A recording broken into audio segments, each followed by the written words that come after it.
الاعراب مختلف آخرہ بہ، اعراب وہ حرکت یا حرف ہے جس کے ذریعے سے معرب کا آخر بدل جائے۔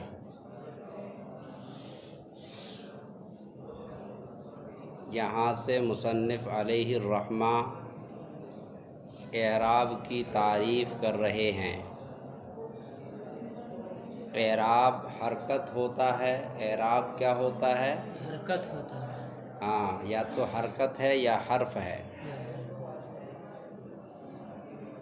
جس کے ذریعے سے معرب کا آخر بدل جاتا ہے۔ اعراب نام ہے اس حرکت یا حرف کا جس کے ذریعے سے معرب کا آخر بدل جاتا ہے۔ یہ آخرہ کے اندر جو ضمیر ہے، اس ضمیر کا مرجع ہے معرب، یعنی اس میں معرب کا آخر بدل جاتا ہے۔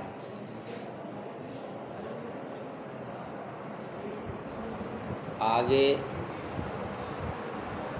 لیدل علی المعانی المعتبرۃ علیہ،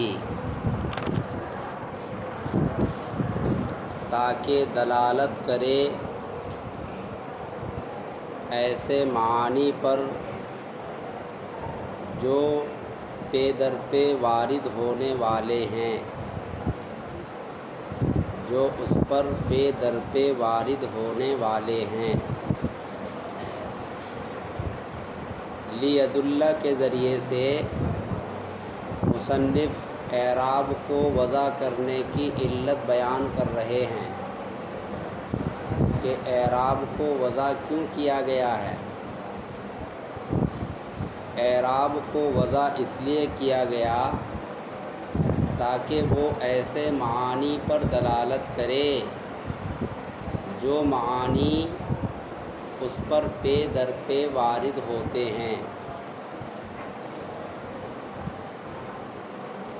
معانی سے کیا مراد ہے؟ معانی سے تین چیزیں مراد ہیں۔ نمبر 1 معنی فاعلیت، نمبر 2 معنی مفعولیت، نمبر 3 معنی اضافت۔ تو اعراب کے ذریعے سے دلالت ہوتی ہے ان تینوں معانی میں سے کسی پر، یا تو معنی فاعلیت پر دلالت ہوتی ہے، یا معنی مفعولیت پر، یا معنی اضافت پر۔ آئی بات سمجھ میں؟ اور یہ معانی اس میں معرب پر ایک ساتھ وارد نہیں ہوتے، بلکہ یہ یکے بعد دیگرے پے در پہ وارد ہوتے ہیں۔ سمجھ میں آئی بات؟ معانی یہاں ترکیب میں موصوف ہے۔ اس سے پہلے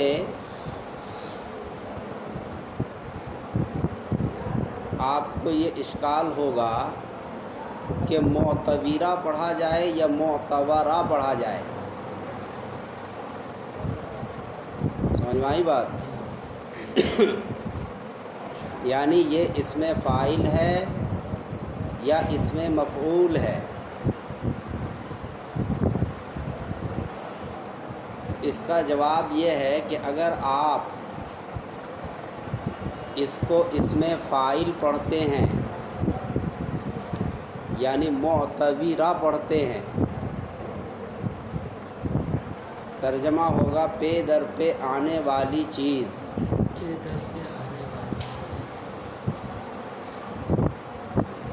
تو اس وقت معنی اور معتبرہ دونوں کے درمیان مطابقت ہو جائے گی۔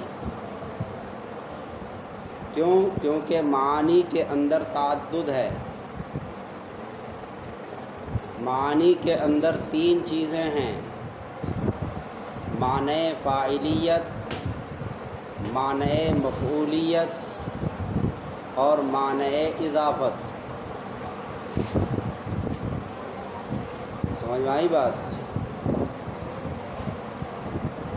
اور معتبرہ کو اسم فاعل پڑھنے کی صورت میں اس کے فاعل متعدد ہو سکتے ہیں۔ سمجھ میں آئی بات؟ جب اس کو اسم فاعل پڑھیں گے تو اس صورت میں اس کے کئی فاعل ہو سکتے ہیں۔ فعل معروف کے کئی فاعل ہوتے ہیں، کوئی ضروری نہیں کہ ایک ہی فاعل ہو۔ ایسے ہی جب اس کو اسم فاعل پڑھیں گے تو اس کے اندر کئی فاعل کے ہونے کا امکان ہے، لہذا اس میں کیا ہو گیا؟ تعدد ہو گیا۔ معانی کے اندر بھی تعدد ہے، اور معتبرہ کو اسم فاعل پڑھنے کی صورت میں اس میں بھی تعدد ہو جائے گا، تو دونوں میں مطابقت ہو جائے گی۔ اور اگر آپ اس کو اسم مفعول پڑھیں گے معتبرہ، تو اس صورت میں یہ فعل مجہول کے درجے میں ہوگا۔ سمجھ میں آئی بات؟ اسم مفعول کس کے درجے میں ہوتا ہے؟ فعل مجہول کے درجے میں۔ اور فعل مجہول کا ایک ہی نائب فاعل ہوتا ہے، کئی نہیں ہوتے۔ سمجھ میں آئی بات؟ لہذا اس صورت میں تعدد نہیں ہوگا، معتبرہ کے اندر تعدد نہیں ہوگا، اور معانی کے اندر تعدد ہے، تو دونوں کے درمیان مطابقت نہیں ہوگی۔ اسی لیے فاضل ہندی نے شرح جامی کے حاشیے میں کہا کہ بہتر ہے کہ اس کو معتبرہ اسم فاعل پڑھا جائے۔ معتبرہ اسم فاعل پڑھا جائے۔ کیا پڑھا جائے؟ معتبرہ اسم فاعل پڑھا جائے۔ ہاں، کیونکہ اس صورت میں معانی اور معتبرہ کے اندر دونوں کے درمیان برابری ہو جاتی ہے، دونوں کے درمیان مطابقت ہو جاتی ہے۔ اسم مفعول کی صورت میں مطابقت نہیں ہوتی۔ اس کے بعد ہے علیہ۔ معتبرہ کا صلہ علی نہیں آتا ہے، معتبرہ کا صلہ تو لہو آتا ہے، پھر مصنف نے اس کا صلہ علی کیوں بیان کیا؟ اعتراض ہے۔ اعتراض یہ ہے کہ معتبرہ کا صلہ علی نہیں آتا، بلکہ اس کا صلہ تو لہو آتا ہے، تو پھر مصنف نے علی کیوں بیان کیا؟ اس کا جواب یہ ہے کہ معتبرہ واردۃ کے معنی میں تضمین ہے۔ معتبرہ واردۃ کے معنی میں تضمین ہے، اور تضمین کہتے ہیں کہ ایک فعل یا شبہ فعل کو دوسرے فعل یا شبہ فعل کے معنی میں لینا۔ ایک فعل یا شبہ فعل کو دوسرے فعل یا شبہ فعل کے معنی میں لینا، اس کو کہتے ہیں تضمین۔ چنانچہ معتبرہ کو واردۃ کے معنی میں لے لیا، اور واردہ کا صلہ علی آتا ہے، لہذا اب کوئی اعتراض نہیں رہا۔ یا متداولہ، نیچے لکھا ہے بین السطور میں، معتبرہ کو المتداولہ کے معنی میں بھی لیا جا سکتا ہے۔ اس کے بعد ہے وانواعہ۔ ایک اعتراض یہ بھی ہے کہ اعراب کا محل اسم کے آخر کو کیوں قرار دیا؟ بلکہ ہاں اعتراض ہی کہیں آپ اس کو، کہ اعراب کا جو محل ہے وہ اسم کا آخر ہی کیوں ہے؟ اسم کے شروع میں بھی تو ہو سکتا تھا، یا درمیان میں بھی ہو سکتا تھا، اعراب کا محل آپ نے اسم کے آخر کو کیوں قرار دیا؟ اس کا جواب یہ ہے کہ اسم ذات ہے اسم ذات ہے اور اعراب وصف ہے۔ ذات کا درجہ مقدم ہوتا ہے اور وصف کا درجہ مؤخر ہوتا ہے، اس لیے اعراب کا محل آخر میں رکھا۔ اعراب کا محل آخر کو قرار دے دیا کیونکہ وصف اعراب وصف ہے اور وصف آخر میں ہوتا ہے، وصف کا درجہ بعد میں ہوتا ہے، اس لیے اس کو کہاں رکھ دیا؟ آخر میں۔ اس کے بعد اعتراض ہے وَأَنْوَاعُهُ، مورب کے انواع رفع، نصب اور جر ہیں۔ مصنف علیہ الرحمٰن نے اعراب کی 3 ہی قسموں کو بیان کیا، چوتھی قسم کو چھوڑ دیا، جزم کو۔ رفع، نصب، جر 3 کو بیان کیا اور جزم کو چھوڑ دیا، ایسا کیوں کیا؟ اس کا جواب یہ ہے کہ انواعہ کے اندر جو ہو ضمیر ہے اس کا مرجع ہے اسم مورب، یعنی یہاں مورب کے اعراب بیان کیے جا رہے ہیں۔ کس کے؟ مورب کے اعراب بیان کیے جا رہے ہیں۔ ہاں، اور آپ نے جو کہا کہ جزم کو کیوں چھوڑ دیا، تو جزم مورب کا اعراب نہیں ہے، اسم مورب کا، اسم کا اعراب نہیں ہے، بلکہ وہ تو فعل کا اعراب ہے۔ جزم کس کا اعراب ہے؟ فعل کا۔ لہذا آپ کا اعتراض کرنا ٹھیک نہیں ہے۔ پھر معترض کہتا ہے کہ انواعہ مصنف نے کہا، اقسامہ کیوں نہیں کہا؟ دیکھ رہے ہو کیسے کیسے اشکال کرتے ہیں۔ کیا اشکال کیا کہ آپ نے انواعہ کہا، آپ نے اقسامہ کیوں نہیں کہا؟ اس کا جواب یہ ہے کہ انواعہ کہنے میں ایک فائدہ ہے۔ فائدہ یہ ہے کہ اعراب کی نوعیت کی طرف اشارہ ہو جاتا ہے۔ اعراب کی کئی نوعیں ہیں، جیسے رفع ہے تو رفع کبھی واو کی حالت میں بھی ہوتا ہے، جیسے مسلمون میں۔ رفع کبھی الف کی حالت میں بھی ہوتا ہے، جیسے تثنیہ میں۔ رفع کبھی ضمے کی حالت میں بھی ہوتا ہے، جیسے زیدن میں۔ سمجھ میں آئی بات؟ تو مختلف نوعیتیں ہو گئیں۔ ان نوعیت کی طرف اشارہ کرنے کے لیے انواعہ کہا۔ ایسے ہی نصب کے اندر مختلف صورتیں اور نوعیتیں ہیں۔ نصب کبھی فتحے کی شکل میں ہوگا، سمجھ میں آئی بات؟ نصب کبھی یا ما قبل مفتوح کی شکل میں ہوگا، جیسے تثنیہ میں رجلین۔ سمجھ میں آئی بات؟ نصب کبھی الف کی شکل میں ہوگا، جیسے اسماء ستہ میں ابا کا۔ سمجھ میں آئی بات؟ تو اس کی بھی مختلف نوعیتیں ہو گئیں۔ جر میں بھی وہی حالت ہے، کبھی جر کسرے کی شکل میں اور کبھی جر یا ما قبل مکسور کی شکل میں، اور کبھی جر جو ہے بس یہی ہے، جیسے یا ما قبل مفتوح تثنیہ کے اندر، جاء رجلان، رأیت رجلین، مررت برجلین۔ یا ما قبل مفتوح اور کبھی یا ما قبل مکسور جمع مذکر سالم میں۔ تو یہ ہے، اس کی بھی 3 نوعیتیں ہو گئیں۔ تو انواعہ کہہ کر مصنف نے اعراب کی نوعیت کی طرف اشارہ کیا ہے. اگر اقسامہ کہتے تو اعراب کی ان نوعیتوں کی طرف اشارہ نہیں ہوتا. جی.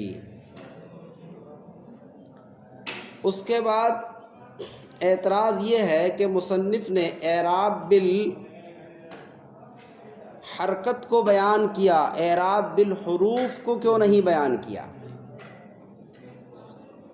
اعراب حروف کو کیوں نہیں بیان کیا؟ اعراب بالحروف میں کون ہے؟ واو ہے، الف ہے، یا ہے. ان کو کیوں نہیں بیان کیا؟ یہاں تو صرف انہوں نے رفع نصب جر کو بیان کیا، اعراب بالحرکت کو بیان کیا، اعراب بالحروف کو بیان نہیں کیا. ایسا کیوں؟ اس کا جواب یہ ہے کہ رفع نصب اور جر اس کا اطلاق جس طرح سے اعراب بالحرکت پر ہوتا ہے ایسے ہی اس کا اطلاق اعراب بالحروف پر بھی ہوتا ہے. اس کا اطلاق دونوں پر ہوتا ہے، اعراب بالحرکت اور اعراب بالحروف دونوں پر اس کا اطلاق ہوتا ہے. اس لیے اس کو الگ سے بیان کرنے کی ضرورت نہیں ہے. اس کے بعد یہ ہے کہ رفع کو رفع کیوں کہتے ہیں؟ رفع کو رفع اس لیے کہا جاتا ہے کیونکہ رفعن کے معنی بلندی، رفع کی ادائیگی میں ہونٹ بلند ہوتے ہیں، اس لیے رفع کو رفع کہتے ہیں. اور نصب کو نصب کیوں کہا جاتا ہے؟ کیونکہ نصب ملنا، قائم ہونا. نصب کے معنی ملنا، قائم ہونا، ملنا. چونکہ نصب کی ادائیگی میں دونوں ہونٹ مل جاتے ہیں اس لیے نصب کو نصب کہتے ہیں. جر کو جر کیوں کہتے ہیں؟ جر کو جر اس لیے کہتے ہیں کہ جر کے معنی ہے کھینچنا، کیونکہ یہ فعل کے اثر کو کھینچ کر اسم تک لے جاتا ہے، اس لیے جر کو جر کہتے ہیں. فعل کے اثر کو کھینچ کر کہاں لے جاتا ہے؟ اسم تک. سمجھ میں آئی بات؟ یا جر یعنی کسرے کی ادائیگی میں شفت سفلا. ایک شفت ہے شفت علیا، یہ اوپر والا ہونٹ، اور ایک شفت ہے شفت سفلا، نیچے والا ہونٹ. تو جر کی ادائیگی میں یعنی کسرے کی ادائیگی میں شفت سفلا یعنی نیچے والا ہونٹ اور نیچے چلا جاتا ہے، اس لیے جر کو جر کہتے ہیں. سمجھ میں آ گئی بات؟ یہ بات ہو گئی. آگے ہے فالرفع علم الفاعلیتی، چنانچہ رفع فاعل ہونے کی علامت ہے. علم کے معنی علامت. فاعلیت میں یا اور تا لے کر آ گئے، اسی طرح مفعولیت میں آگے یا اور تا لائے. آگے والنصب علم المفعولیہ، اور نصب مفعول ہونے کی علامت ہے. یہ ترجمہ ہوگا. مفعول ہونا، ایک ہے مفعول یعنی ذات مفعول، اور ایک ہے مفعول ہونا یعنی وصف مفعول. تو یہاں یعنی ان دونوں صورتوں میں یا اور تا کا اضافہ کر کے ان دونوں کے اندر مصدری معنی پیدا کرنے کی کوشش کی گئی ہے. کون سا معنی؟ کسی لفظ کے آخر میں یا اور تا بڑھا دیں گے تو اس کے اندر مصدری معنی پیدا ہو جاتا ہے. جیسے انسان، اس کے آخر میں یا اور تا بڑھا دو انسانیت، تو اس کا معنی ہو گیا انسان ہونا. سمجھ میں آئی بات؟ ایسے ہی فاعل تھا، اس کے آخر میں یا اور تا کا اضافہ کر دیا تو کیا معنی ہوا؟ یعنی معنی اس کا کیا ہوگا؟ فاعل ہونا. تو رفع جو ہے یہ فاعل کی علامت نہیں ہے، فاعل ہونے کی علامت ہے۔ فاعل ہونے کی علامت ہے۔ اگر آپ کہیں گے فاعل کی علامت تو پھر یہ صرف فاعل ہی کی علامت ہوگا۔ کون؟ رفع۔ رفع۔ مبتدا اور خبر یعنی ملحقات فاعل اس سے خارج ہو جائیں گے، حالانکہ ان پر بھی رفع آتا ہے، مبتدا پر بھی رفع آتا ہے اور خبر پر بھی رفع آتا ہے، لیکن وہ تو فاعل نہیں ہے فاعل ہے۔ بلکہ فاعل کے ملحقات ہیں۔ کیا ہیں وہ؟ فاعل کے ملحقات۔ تو اگر آپ کہیں گے فاعل کی علامت تو رفع تو فاعل کی علامت ہو جائے گا۔ رفع کیا ہوگا؟ فاعل کی علامت، فاعل کے ساتھ خاص ہو جائے گا اور مبتدا اور خبر اس سے کیا ہو جائیں گے؟ خارج ہو جائیں گے، حالانکہ مبتدا اور خبر پر بھی رفع آتا ہے۔ اسی لیے آپ کو کہنا پڑے گا کہ ذات فاعل کی علامت نہیں بلکہ وصف فاعل یعنی فاعل ہونے کی علامت ہے۔ فاعل ہونے کی علامت ہے۔ اب فاعل ہونا چاہے حقیقتاً ہو، جیسے فاعل ضرب زید میں زید ہے، حقیقتاً فاعل ہے، یا فاعل ہونا حکماً ہو، جیسے زید قائم میں زید اور قائم یہ فاعل نہیں ہے لیکن حکماً کیا ہیں؟ فاعل ہیں۔ ایسے ہی آگے والی عبارت والنصب علم المفعولیتی، اور نصب کا ہونا مفعول ہونے کی علامت ہے۔ ترجمہ یہ نہیں کریں گے مفعول کی علامت بلکہ کہیں گے مفعول ہونے کی علامت۔ مفعول ہونے کی علامت۔ اگر آپ کہیں گے مفعول کی علامت تو پھر یہ مفاعیل خمسہ کے ساتھ خاص ہو جائے گا، یعنی مفعول مطلق، مفعول بہ، مفعول فی، مفعول معہ، مفعول لہو، انہی کے ساتھ خاص ہو جائے گا۔ اور جو ان کے ملحقات ہیں جیسے حال، تمیز، مستثنی، حالانکہ وہ بھی تو منصوب ہوتے ہیں تو وہ خارج ہو جائیں گے کیونکہ وہ مفعول نہیں ہے حقیقتاً۔